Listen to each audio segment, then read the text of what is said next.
Serii Plokhy è professore ad Harvard, è uno dei più importanti conoscitori di storia ucraina del mondo, probabilmente il più importante storico dell'Ucraina del mondo.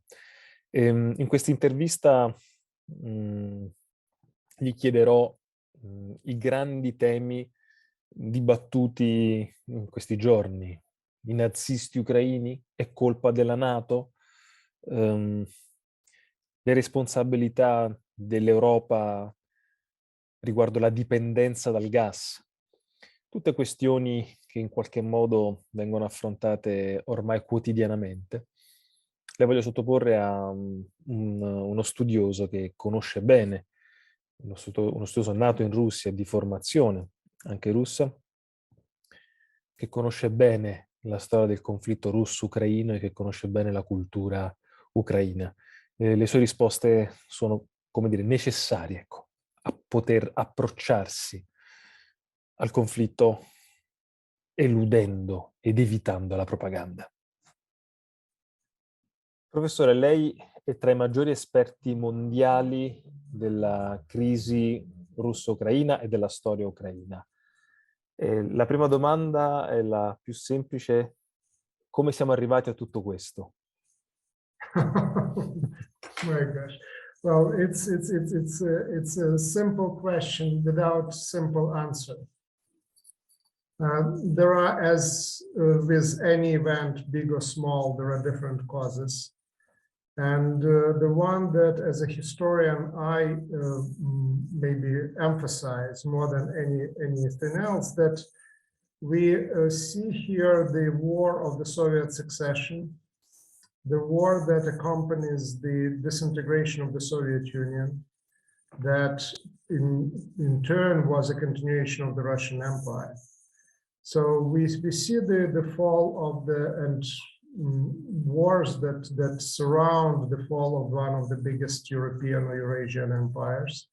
We believed in 1989, 1991 that we escaped the war, that history ended, that the liberal democracy won. It turned out that it was just postponed. And we are going now through the most dramatic and difficult and tragic part of that story. Professore, quando Paul Manafort deve dare le dimissioni quando si è dimesso dalla sua posizione di presidente della campagna presidenziale di Trump, la vicenda che riguarda Yanukovych, il figlio di Joe Biden, alla domanda se Zelensky avesse accettato il compromesso con Trump, oggi saremmo in una situazione diversa? Cioè, se Zelensky avesse accettato di inquisire il figlio di Joe Biden, oggi l'Ucraina sarebbe in una situazione diversa? Well, I really don't see much of a connection between the current war and what happened with during Trump administration, Manafort and Zelensky's position. I believe that what we saw really with Ukraine getting so much prominence in the Trump first impeachment process was linked to the fact that the war in Ukraine goes on already since 2014. So it wasn't so obvious in the headlines, but when it comes to the international politics, Ukraine was very much one of the centers of those. And the American politicians of different kinds and different stripes, from people close to Trump, like Manafort, to the son of the current president Biden, were involved in Ukraine because that was already one of the key areas where the crisis, the global crisis, was taking place. So that is the connection that I see between what is happening today and what is happening back then. And for me, that just underscores the fact that today's events it's not the start of the war, that it's escalation and entrance of the most brutal stage of the war that started back in 2014. Professore, secondo lei, qual è la risposta da dare a quella parte di opinione pubblica che in Europa è convinta che sia stata la NATO a provocare Putin e che sia stata la NATO responsabile in qualche modo di questa guerra? Well, I think this is the narrative that was proposed by Vladimir Putin, and that was bought by the big chunk of the Western public in general. I am very skeptical about that argument altogether, because if NATO would be a real concern for Vladimir Putin, he would try to negotiate and not put forward in December of the last year the kind of demands that everyone realized right away that he was not interested in negotiations and was trying to kill those negotiations. So they were not foundation for any kind of agreement. If Vladimir Putin would be concerned about NATO, he would not attack Ukraine, because what happened today in terms of the unity of the alliance, in terms of the movement of the new troops to the eastern border, could be predicted quite easily. So Russia ended up in a much, much worse position vis-a-vis NATO and possible threat from NATO today than it was before the war. And again, you didn't need a crystal ball to see that. So from that point of view, I don't take seriously this explanations at all, because again, what we see in terms of the Moscow's behavior, the behavior is basically they are prepared to take more pressure from NATO on their borders, and were prepared to do that in December of the last year. So it's, for me, it's very clear that it's not the real cause for the war. In terms of NATO in general, what I can say is that it's not a secret to anybody that NATO is not actually trying to recruit new members. That the expansion took place as the result of the former East European countries running under the cover of NATO, being concerned about Russia. So they were knocking on the doors. They were naming and shaming of Western leaders. And the Russian aggression back in 2014, when it started against Ukraine, it tripled the number of Ukrainians who wanted to join NATO. So that's in terms of the story behind the expansion of NATO. But overall, I don't think that it was a serious concern for Russia, because it would behave very differently in terms of negotiations with NATO. It would behave very differently in terms of launching war against Ukraine. La narrazione che stanno facendo in Europa è anche quella, e non solo in Europa, è quella indicata da Putin, cioè liberiamo l'Ucraina dai nazisti. La domanda che le volevo fare: quanto conta nella società civile ucraina la presenza dell'estrema destra? In Italia si fa un gran parlare del battaglione Azov. Quanto è presente davvero in Ucraina l'influenza della destra neonazista e l'estrema destra? Yeah. The Azov battalion never demonstrated itself in any way, in any capacity in Ukrainian politics. So the only field where Azov battalion played any role was the battleground.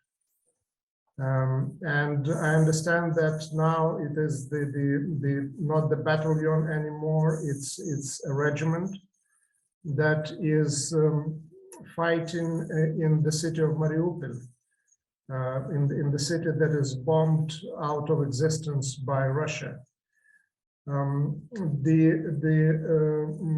My biggest, I don't know, maybe surprise as a scholar, as an academic, is the really very little footprint of Ukrainian nationalism and radical nationalism in Ukrainian politics. So any country of the region has a right represented in the parliament. The only exception is Ukraine. So the nationalist forces incapable of crossing the 5% threshold to get into the national parliament. The country is led by president of the Jewish background, the only president of Jewish background outside of Israel. And the Minister of Defense is of Jewish background. Before that, there were 2 prime ministers who were of Jewish background. So it doesn't sound like a country that is possessed by Nazis and has to be liberated from Nazis. I also don't think that today anyone takes seriously that kind of argument. The only exception, sad exception, being Russia and Russian public. And that's what is of real concern for me. Un altro tema che viene spesso utilizzato è che questa è una vendetta per le stragi ucraine in Donbass o in Crimea. Tant'è vero che spesso vengo accusato, quando racconto del conflitto, di aver taciuto, di non aver parlato delle stragi ucraine in Donbass e in Crimea. Volevo chiederle, davvero c'è stata da parte ucraina una violenza importante sulla minoranza russa in Donbass e Crimea? This is certainly part of the Putin's propaganda and explaining the war. The issue is that in Crimea, no death and no killing was ever recorded by Ukrainian forces of anybody, but also any kind of a prosecution of any group of any nationality in the Crimea, when we see, of course, the mass oppression of the Tatar population and Tatar movement, these people being arrested, kidnapped, killed, and then sent to the new gulag for long sentences. So it is all well documented. It is all in the media. So in the Crimea, we see absolutely reverse to what has been claimed. The Donbass story is the story of the war. And the war in which Ukraine is actually defending its independence and territorial sovereignty that was guaranteed by Russia, United States, Britain, and France as the result of the Budapest Memorandum. So again, I'm not familiar with any acts of, especially massive acts, of the deliberate killing of population or killing of population. The only thing that I know is what everybody else knows, that there was the shooting of the MH17 Malaysian Airlines flight, and it was done by the separatist forces, and it was done with the Russian equipment. So that's the crime that is well documented, and it doesn't point in the Ukrainian direction. So the bottom line is that there is no grounds whatsoever in the Crimea to talk about that. And there is no any proven grounds to talk about that in the case of Donbass. What we know and what we see is what has actually happened today with Mariupol, this killing of the civilians, indiscriminatory shelling of the cities like Kharkiv, destruction of cities. These are war crimes. And the talk about Crimea and Donbass really is a way to just distract the debate, to put it a different direction, or initiate debate where there is no real room for any debate because the facts are just pointing all in one direction. Lei ha scritto il più importante libro sulla storia dell'Ucraina. Può in qualche modo provare a illustrarci brevemente come l'Ucraina sia davvero un popolo, uno Stato, una comunità con una sua identità differente da quella russa? E volevo chiederle il suo rapporto, il rapporto con l'Europa dell'Ucraina, come si evolverà? Secondo lei riuscirà a entrare a far parte degli Stati della Comunità Europea? One of the big surprises of this war is not just the unity of the NATO and European Union that was demonstrated, but also the unity of the Ukrainian people in really their determination to resist the Russian aggression no matter what. That is a very different story from the start of the war in 2014, where really Russia was able to take by surprise Crimea without actually very few people in Europe or in Ukraine realizing what was going on. And then the message that the Russians brought in terms of the defense of the Russian language and culture got enough traction in the Donbass area to start the insurgency, of course, with the Russian support, but there was also some local support that was used for those purposes. And we see a very different situation 8 years later, very different. And what that means is that the last 8 years served as a really moment of the accelerated development of the Ukrainian identity. And it accelerated in the ways in which really the Russian strategies of the war didn't foresee it or even don't imagine that nations actually can function like that. Because Russia came in 2014 to Ukraine with the message, we are here to protect the Russians and the Russian speakers against the oppression from alleged oppression from the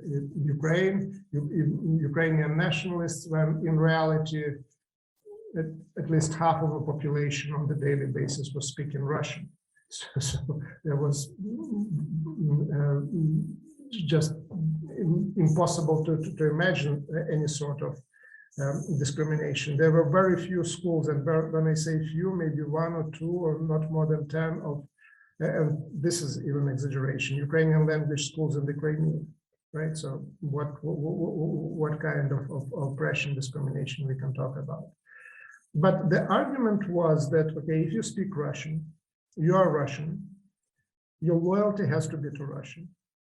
And again, it got some traction in 2014 in parts of Donbass in particular, and in Crimea as well.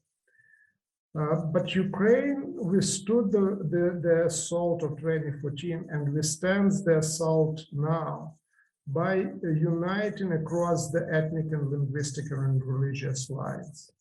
So what you see today in the occupied, temporary occupied parts of Ukraine, this in the east and in the south, these are the areas of Ukraine where there is the highest percentage of ethnic Russians, and the dominant language on the streets, especially of the big cities, is Russian. So first of all, these cities like Mariupol and Kharkiv, Russian-speaking cities with significant percentage of ethnic Russians, are the main victims of this war. So the people being killed, the civilian population are predominantly Russian-speaking, and the percentage of Russians is very high. You look at the occupied cities like Melitopol, like Kherson, again, Russian-speaking cities, where people are demonstrating against the tanks already now, second, third week after the occupation, wanting no part in whatever project, Russian project, is being offered to them. So showing the absurd of this claim about the liberation of Russians or Russian speakers from the oppression of the Ukrainian state, because those people actually they showed dedication to that state, and they show it because the state is very tolerant, because the state was able, in the course of this last 30 years since the declaration of Ukrainian independence, and especially in the last 8 years, to produce a sort of loyalty that is not based on your language or religion or even your ethnicity. So it is a sort of loyalty that you read about in the textbooks, political science textbooks, and very rarely see in the real life, when the loyalty is based on the loyalty to the institutions, and in Ukrainian case, they're democratic institutions. And what brings Russia, especially in the occupied territories, but in Russia itself, is anything but democracy. And again, that is I don't know, a classic case of this sort of loyalty and creation of a political nation that, again, we keep talking about, we write about, we discuss them, but those nations in bilingual, but bicultural nations, that there are more exceptions. Okay, you can point to Switzerland, you can point to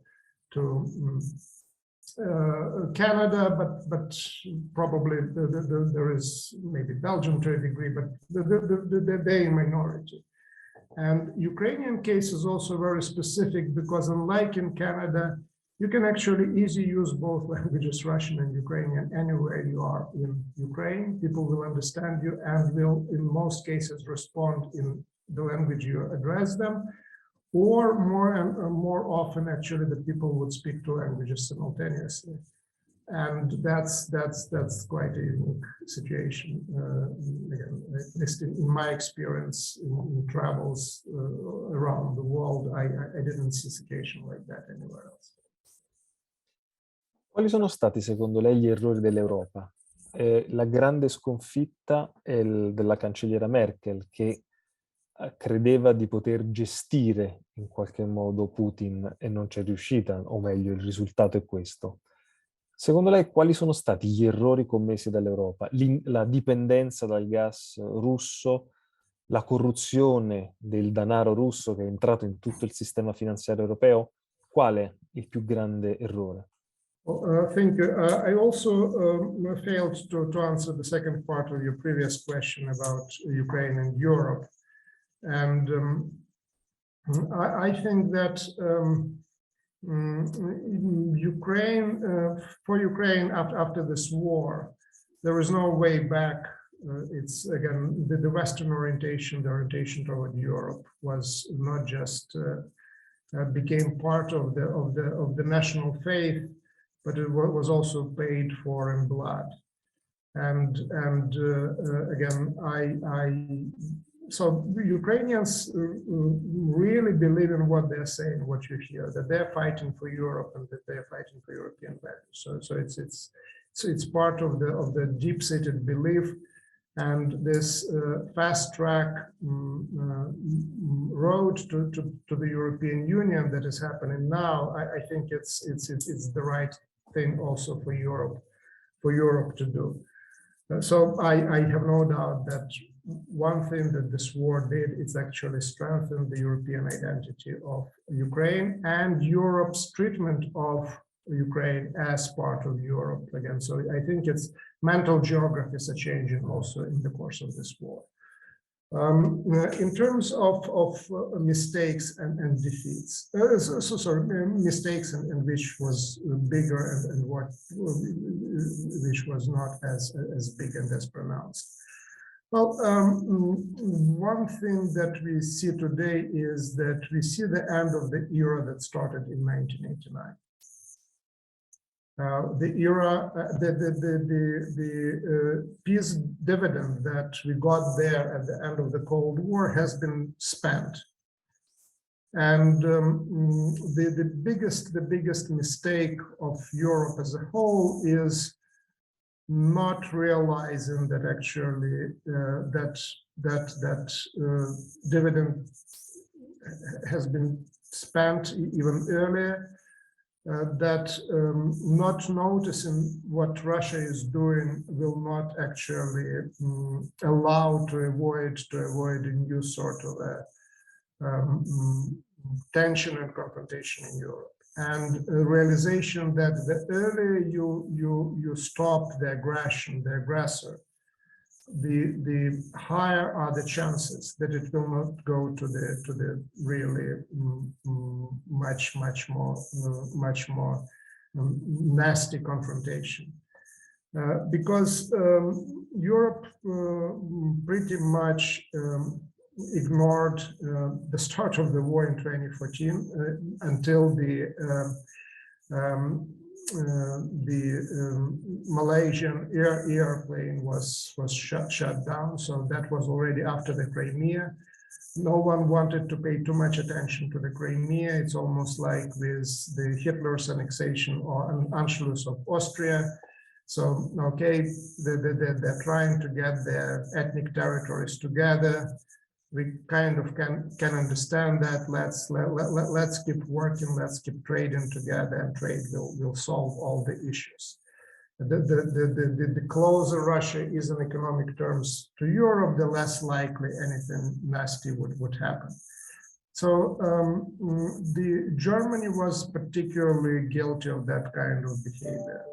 So the Nord Stream 2 was pushed or accepted under pressure maybe by Merkel already in the middle of that war that was going on in Ukraine. So the mantra was, let's do business as usual. And there was no realization that as usual already in the past. That I personally strongly believe that if Europe would react, Europe and US would react to Georgia, to invasion of Georgia in 2008, or the annexation of the Crimea and the start of war in Ukraine in 2014, the way how they reacted now, we would not have today this war, we would not have destroyed Mariupol, and the chances are that Mariupol is just the beginning. So that was the biggest mistake. And you mentioned corruption. Absolutely. That's at the center and at the heart, not only of the Russian policies, but it also exposed the weaknesses of the democracies and European system, legal system, law, the political structure. The Europe for almost 30 years was open for being bribed, and at the same time, of course, pretending to fight corruption in the post-Soviet space and saying all sorts of right and good things, and that is absolutely inexcusable. If the being blind to certain things and having a wishful thinking, at least one can understand and on certain level excuse the engagement in corruption is something that has no excuse whatsoever, and it is one of the roots of the current war. Che ne pensa di Zelensky? Nel senso che è riuscito a comunicare molto bene, sembra essere in questo momento davvero il capo di un popolo che si affida a lui. Ha in questo momento però, diciamo, sospeso l'opposizione, ha raccolto tutte le informazioni in un solo canale televisivo, le informazioni comunicative, sulla guerra. La preoccupa? Cosa pensa del presidente ucraino, di Zelensky? Cosa pensa della possibilità del suo futuro? Yeah, if I correctly understood the last part of the question about Zelensky being the main communicator, in the time of the war, I think it's a just classic war situation. So it's the one way or another, the countries tend to speak with one voice at the time of the war. And Ukraine found a very effective communicator in a person of Volodymyr Zelensky. He turned out to be a very, very good politician in one particular sense. He really senses the mood of the people and the society. So his background is as an actor. So it looks like he feels the audience. He just gets this information where the audience is at this particular moment. And in his current incarnation, he is the president, so he feels the people. And he gives voice to those attitudes. And before the war, the attitude was that, okay, war is not happening, or that this big escalation is not happening. Stop scaring us, stop frightening us. This is impossible. So he was also the one who left the country psychologically unprepared for the war. But once the war happened, he became also the one who gave the voice to this, basically, not just the surprise and shock from what happened, but also gave the voice to this widely held sense of resilience. Moscow and Washington disagreed on everything on the eve of the war, with one exception, that Ukraine would not last for more than 2 or 3 days.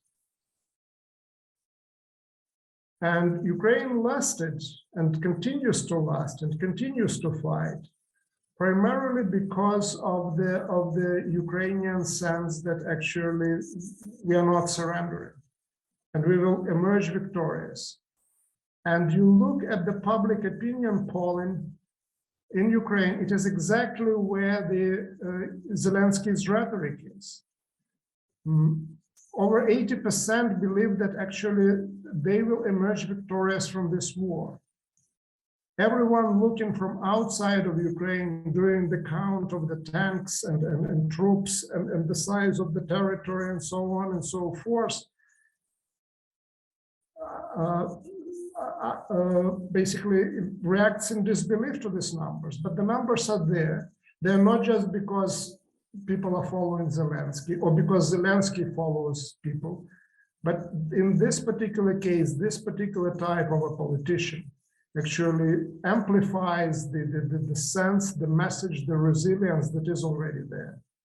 And there is this kind of a dialogue and communication that emerges between the good actors and the audience in the theater. And now the theater is the war theater, and that communication is especially impressive. So again, that's at least my reading of who Zelensky is and what is his, where is his strength. Again, that strength can be also weakness at certain points, but that's certainly a strength at the given moment in Ukraine's history and history of Europe. Le ultime questioni.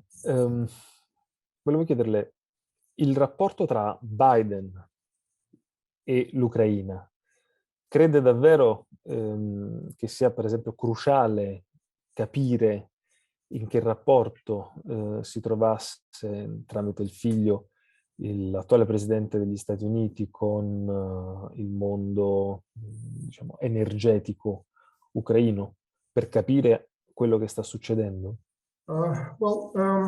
Again, from where I sit, what I know, and they don't have any particular access to any specific information, I don't think that sun is relevant at all. At least I don't see just even a hint that this would be the case. what I think is there, and I don't know exactly how it plays out, is that Biden was under the President Obama, really a point man for Ukraine. So he was traveling there, he was engaged in all sorts of activities there, he knew people there. And then his son was really using this clout of his father, who was really a major figure, emerged as a major figure in Ukraine, for his own quote unquote business dealings. So, but the point is that Biden knows Ukraine and Ukrainian leaders better than any other politician outside of Ukraine. So that's you can't compare him to anybody else. You can maybe suggest that Poles would know Ukraine better, not because they spent more time there, but because of common history and things like that. We know very well that Putin has no clue about what Ukraine is about. He would not be making this kind of mistakes. So really, Biden is, in terms of even limited knowledge about Ukraine and the situation, is by far the most prepared and educated. What impact that has for his decision to stand by Ukraine? My guess is it has some impact. It has to have some impact. But I also believe that maybe more important is for that story is what happened in Afghanistan. And it put Biden in a position where he was perceived as a very, very weak president in terms of handling of international affairs. Home things were not going too well, so he had to take a stand somewhere. And at the end, he took the stand in Ukraine, making some very unorthodox decisions, like starting to release the intelligence on Russia and Russian intentions almost the next second after the US was getting it. It seems to me it's a unique situation in the history of the world intelligence and how it was handled. He also made something that is very controversial till today, and I don't think was much done before, by saying, okay, we'll stand by Ukraine, but there is no way how we'll get engaged militarily. Basically, sending also a message to Putin that, well, don't worry, there will be no American Russian troops there. So militarily, you have a free hand. So again, this not regular way of conducting those things in terms of intelligence, in terms of he certainly went back to probably the times of the fall of the Soviet Union and President George H.W. Bush, who was able back then in the dying days of the Soviet Union to form an international coalition and become its leader. So that didn't happen really much in the international history since late 1980s, early 1990s. So the fall of the Soviet Union. Because the leadership in the 1990s of Clinton was of a different kind. There was just a unipolar world, and now it's more multipolar. So Biden's role is extremely important in all that story.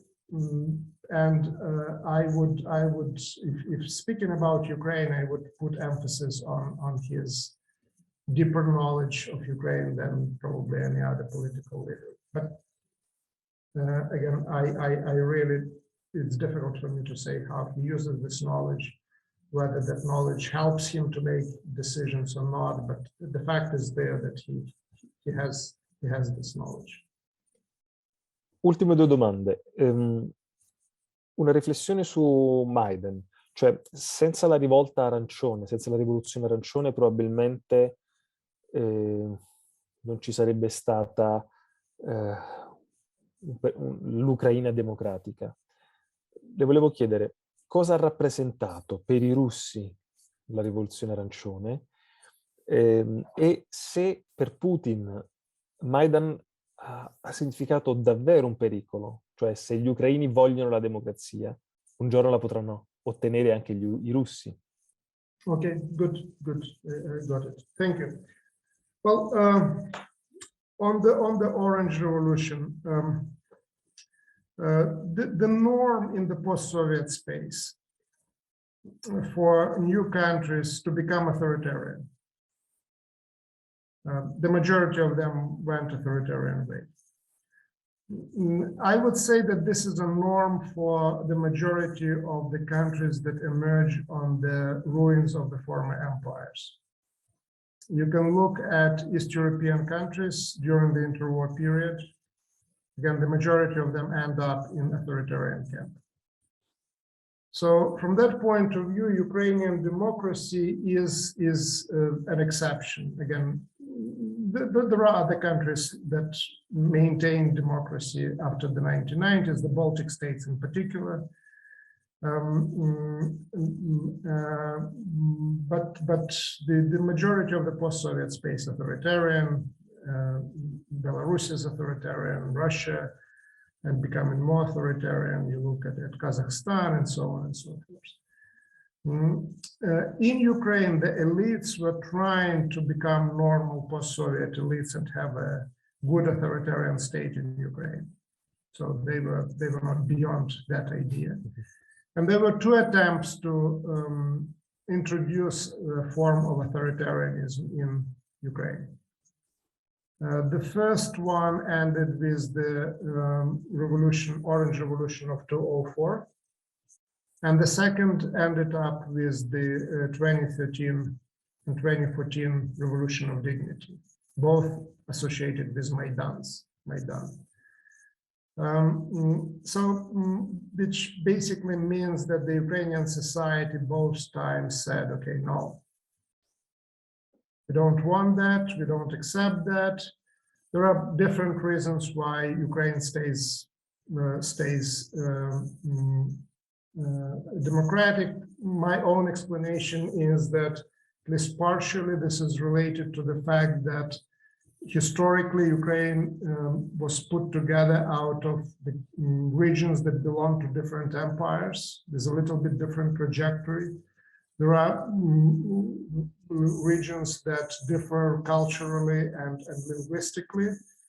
And at the same time, there is basically loyalty to the idea of Ukraine. So for that Ukraine to function, you have to give space to all these regions.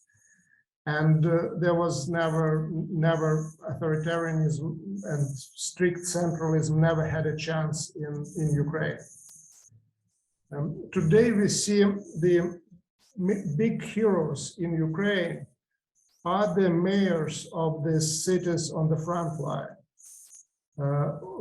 Mykolaiv and then Melitopol, they're being kidnapped, they steadfastly stay loyal to Ukraine.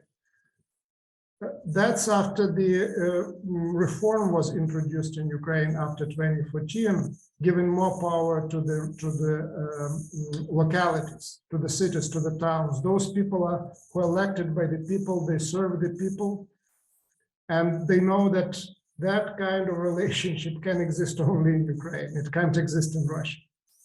So that's about democracy. The democracy is the only way how Ukraine could survive as a state, and that's the meaning of both revolutions. Now, what that means for Russia. Given linguistic proximity, cultural proximity, overlap of history in many cases, Putin made out of that entire theory that Russians and Ukrainians are one and the same people. And he believes in that. So if you look from that perspective, if part of your own people go democratic, stay democratic, and succeed, then what does it mean for the legitimacy of your authoritarian regime? If your legitimacy is based on an idea that, okay, Russia is not governable otherwise, that the Russians have a different trajectory from Europe and so on and so forth, it undermines it. It presents a major threat, not just external threat, which Ukraine never presented, never had an army strong enough to somehow attack Russia and threaten it. But it presents a much more serious threat, which is internal.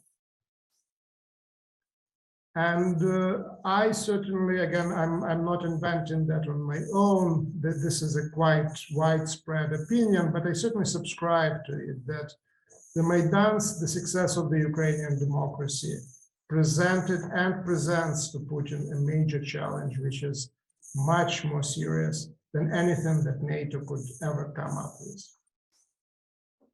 L'ultima domanda, forse la più difficile. Come si può fermare Putin? Si fermerà?